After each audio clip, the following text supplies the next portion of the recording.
গ্রামের নাম ছিল নূরপুর।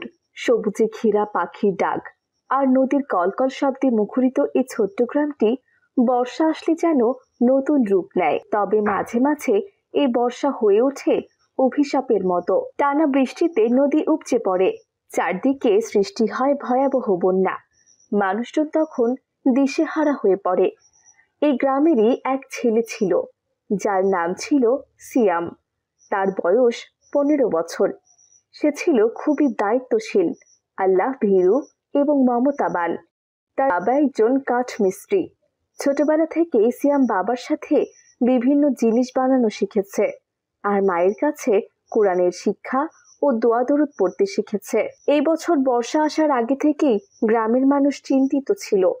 আবহাওয়া অফিস থেকে সতর্কবার্তা এসেছে, এবার বৃষ্টিপাত হবে স্বাভাবিকের চেয়ে অনেক বেশি। সিয়াম প্রতিদিন ফজরের নামাজ পড়ে দোয়া করত, হে আল্লাহ, আমাদের রক্ষা করুন, সবার ঘর বাড়ি নিরাপদ রাখুন। বর্ষা শুরু হলে সবার অনেক ক্ষয়ক্ষতি হয়ে যাবে, অনেক লোক তাদের বাড়িঘর হারাবে, খাদ্য সংকট দেখা দেবে। আপনি আমাদের সাহায্য করুন আল্লাহ। এভাবেই সিয়াম আল্লাহর কাছে দোয়া করে। কিন্তু আল্লাহর পরীক্ষা তো হবেই। বৃষ্টি শুরু হয়ে গেল। প্রথম 2-1 দিন মানুষজন মজা করলো। বৃষ্টি, মেঘের গর্জন, ছোট বাচ্চারা বৃষ্টিতে ভিজে খেলাধুলা করলো। কিন্তু তারপর শুরু হলো টানা বৃষ্টি।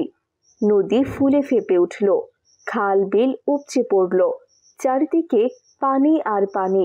4-5 দিনের মাথায় পুরো গ্রাম পানির নিচে চলে গেল। অনেকের ঘর ভেঙে গেল। কেউ কেউ নিজের গবাদি পশুও বাঁচাতে পারল না। গ্রাম থেকে শহরের রাস্তাগুলো ডুবে গেছে। গ্রামের প্রাথমিক স্কুলটাকে সবাই শরণার্থী ক্যাম্প বানিয়েছে। সিয়ামের পরিবারও স্কুলে চলে এসেছে, কিন্তু সিয়াম চুপ করে বসে থাকতে পারল। কিছু একটা করতে হবে। যারা বেশি কষ্টে আছে তাদের কাছে খাবার পৌঁছানো যাচ্ছে না, অসুস্থ মানুষদের চিকিৎসা দেওয়া যাচ্ছে না, নৌকা হাতে গোনা কয়েকটা মাত্র আছে। এখন আমি কি করব? চোখের সামনে গ্রামবাসীদের এই কষ্ট যে আমার সহ্য হচ্ছে না। তবে যাই হোক না কেন, আমাকে কিছু একটা করতে হবে। সিয়াম ছোটবেলা থেকে দেখছে তার বাবা বাঁশ দিয়ে নানান জিনিসপত্র বানান। হঠাৎ তার মাথায় এক নতুন আইডিয়া আসলো। আচ্ছা, যদি বাঁশ দিয়ে একটা অটো বানানো যায় যেটা পানি মাথায় রেখেই চলতে পারবে। আমি তো বুঝে উঠতে পারছি না যে কি করলে ভালো হবে, আর কি করলেই বা আমি আমার প্রতিবেশীদের সাহায্য করতে পারবো। হ্যাঁ, আমি এক কাজ করি, আমি বাবার কাছে যাই, তিনি নিশ্চয়ই আমাকে ভালো পরামর্শ দেন ইনশাআল্লাহ।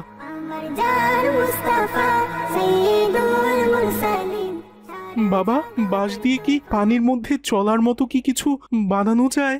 হ্যাঁ, যদি ঠিকঠাক হিসাব করে বানানো যায় তবে বাঁশের ভেলা বানানো যায়। কিন্তু তুমি মনে হয় অন্য কিছু ভাবছো। হ্যাঁ বাবা, আমি ভেলা নয়, বরং বাঁশ দিয়ে এক ধরনের অটো বানাতে চাই, যার উপরে ছাউনি থাকবে, যেটা মানুষকে শুকনো রাখবে, সামনে লম্বা লাঠি থাকবে চালানোর জন্য, যেন মানুষদের এক জায়গা থেকে অন্য জায়গায় নেওয়া যায়। তুমি চমৎকার ভেবেছো বাবা, চেষ্টা করা যাক ইনশাআল্লাহ। সিয়াম, তার বাবা এবং আরো কয়েকজন মিলে কাজ করা শুরু করলো। তারা বাঁশ কাটলো, রশি বেঁধে বাঁশের কাঠামো বানালো, উপরে পাতার ছাউনি দিল, 8-10 জন বসতে পারবে এমন ব্যবস্থাও করলো। সামনে লম্বা 2টি বাঁশের লাঠি দিয়ে ঠেলে চালানোর ব্যবস্থা করলো। অবশেষে তৈরি হলো সিয়ামের বাঁশের অটো। গ্রামের মানুষ অবাক হয়ে দেখলো এই অভিনব বাহন। পানি যেখানে 4 থেকে 5 ফুট, সেখানে দিব্যি চলতে পারছে সিয়ামের বাঁশের অটো। সিয়াম বন্যা কবলিত মানুষদের উদ্দেশ্যে বলল, আসুন, অসহায় মানুষদের সাহায্য করি। আল্লাহর রাস্তায় কাজ করলে তিনি বরকত দেবেন। সিয়ামের এই কাজে অনেকেই তার সাথে যোগ দিল। পরদিন থেকে সিয়াম তার অটো নিয়ে বেরিয়ে পড়ল। কেউ অসুস্থ হলে সে ডাক্তারের কাছে নিয়ে যায়, কারো ঘরে খাবার পৌঁছে দেয়, যাদের ঘর সম্পূর্ণ ডুবে গেছে তাদের স্কুলে নিয়ে আসে। বৃদ্ধ শিশু নারীরা সিয়ামের এই মানবিক কাজের জন্য দোয়া করে। একদিন যখন সে এক বৃদ্ধ দাদুকে অটোতে নিয়ে আসছিল, তখন দাদু তাকে বললেন, সিয়াম দাদু ভাই, তুমি যে কাজ করেছো এটা অনেক সওয়াবের কাজ। রাসূল সাল্লাল্লাহু আলাইহি সাল্লাম বলেছেন, তোমরা মানুষকে সাহায্য করো, আল্লাহ তোমাদের সাহায্য করবেন।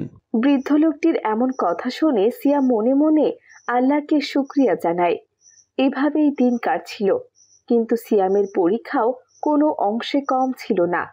একদিন প্রচন্ড স্রোতের মধ্যে আটকে গেল সেই বাঁশের অটো। আশেপাশে পানি বেড়ে গেল। সিয়ামের সাথে লোকজন ভয় পেতে শুরু করলো। সিয়াম তখন সবাইকে শান্ত করলো।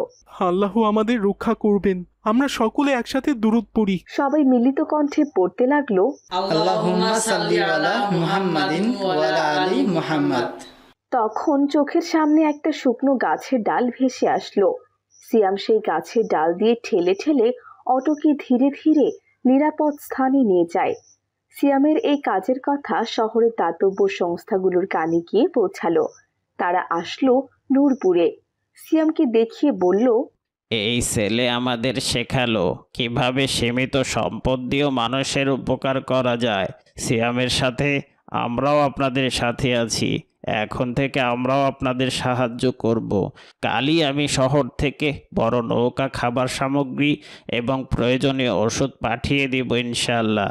পরের দিন তারা আরো বড় বড় নৌকা পাঠালো, খাবার পাঠালো এবং তার সাথে ঔষধও পাঠালো। গ্রামের মানুষ স্বস্তি পেল। বেশ কিছুদিন পর বন্যা কমে গেল। মানুষ ঘরে ফিরে গেল। মসজিদে বিশেষ শুকরিয়া নামাজ পড়া হলো।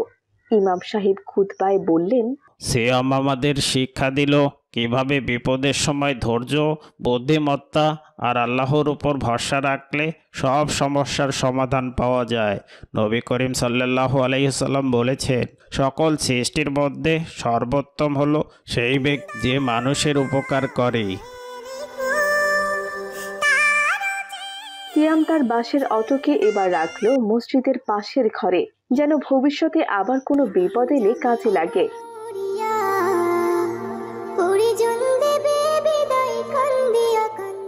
সে আল্লাহর দরবারে বলল, হে আল্লাহ, আমাকে সব সময় মানুষের উপকার করার তৌফিক দিন। তো বন্ধুরা, আজকের গল্পটি থেকে আমরা কি শিখলাম? এটাই শিখলাম যে বিপদের সময়েও সাহস, বিশ্বাস ও বুদ্ধিমত্তা দিয়ে অনেক বড় কাজ করা যায়। আল্লাহর উপর ভরসা রেখে মানবতার সেবায় এগিয়ে আসলে তিনি বরকত দেন।